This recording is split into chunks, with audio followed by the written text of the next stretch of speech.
So here's some of our cultural influences that's coming up this year. We've got Ghostbusters happening, so people are going to do themes around the new Ghostbusters, the all-female Ghostbusters, and Alice Through the Looking Glass is also another theme that people are going to be using to jump off of for ideas. The other thing is there's 2 plays that are coming out that are having big influences. I don't know if people have seen Hamilton. Has anyone? This is the idea of a rap historical thing is so out there that this is having a big influence in what's going on in the world of events. So you see the designers are using these as jumping off points. I haven't seen it yet, but I'm dying to see it. Then the other thing that's coming out is Steve Martin's new play called Bright Star. And so you're going to see a lot of 40s stuff happening this year because of the pro-military. It's kind of fun.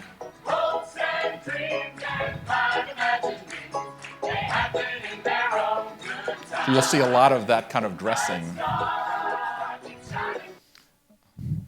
The other thing that's interesting that you're going to see in events, in the music area, there's a lot of back to basics. We know who this is, right? This is not a rock star. This is a rock star in different ways, but she's not the traditional. So you're also seeing what we're finding is that the concept, this is interesting, sonic branding. Events are going to have a sound that, like Seinfeld, we all know the Seinfeld sound, but events that are on an ongoing basis are going to have their own sound print. And that's going to be interesting too. And these are the things that we know. And it's just another touch point that I think is kind of interesting. We're finally going to be starting to use data. It's going to be important. Data is going to be more important than ever. We're actually starting to know how to use it. What we're seeing, I'm going to run through some of these quickly. The Pantone colors, anyone know the Pantone colors? Serenity and Rose Quartz are what they picked. So now you know. And it's tranquil. It says that its soothing hues represent a cultural desire for colors that psychology fulfill our yearning for reassurance and security. Also a cultural shift, blurring the gender lines in fashion. So you were also seeing things like, here's something from that we published.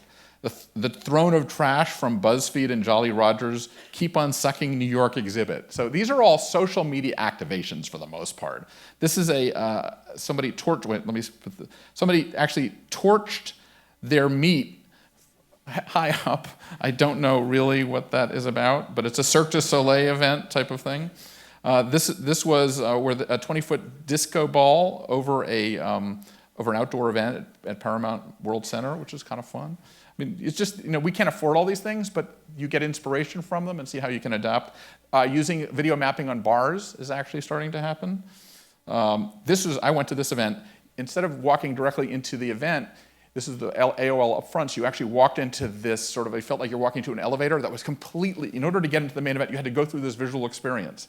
And it was completely giving all their messages. So all the messages happened before you even got into the event, which was kind of cool.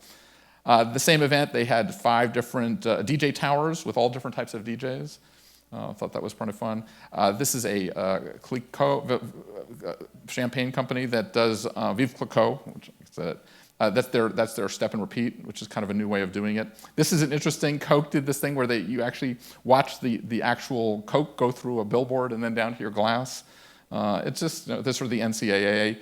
I mean, they're doing all these things. Ocean Spray did this event in New York where they actually put the whole luncheon in a bag of cranberries. They get budget. Can you imagine presenting these things? This was interesting. This is a social media phenomenon where they actually choreographed fountains made of Mentos dropped in Coke Zero.